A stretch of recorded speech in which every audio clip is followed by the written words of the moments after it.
Essentially, the question comes down to a single question, which you hear over and over again in many forums, which is, can he do that? Can he do that, really?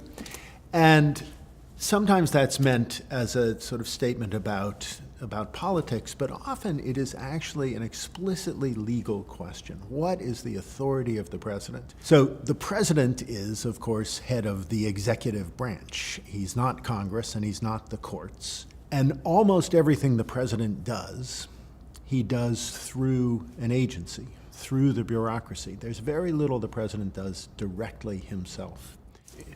One of the reasons Trump has drawn so much attention, one of the reasons we're doing this course, one of the reasons the students are so interested, is that the policy issues, which are profound, all have a legal aspect to them.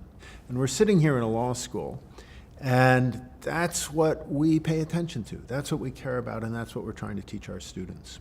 So, for example, when he writes an executive order, the executive orders get a lot of attention, but an executive order is often misunderstood. An executive order doesn't tell me to do anything. It doesn't tell you to do anything. It's not a regulation. It is an instruction from a boss to a subordinate. All an executive order does is tell others in the executive branch to do something. Legally, it's no different than when the president says to an assistant, could you get me a cup of coffee or make 10 copies of this document? It's the same kind of instrument or order.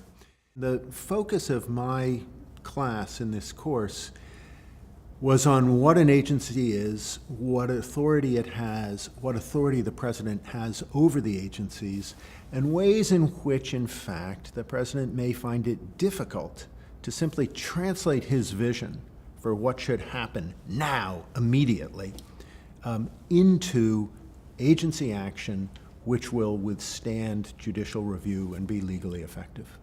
Every administration comes in with a determination to do something meaningful and important and effective early on. One thing that cannot be done in that way, almost always, is legislation.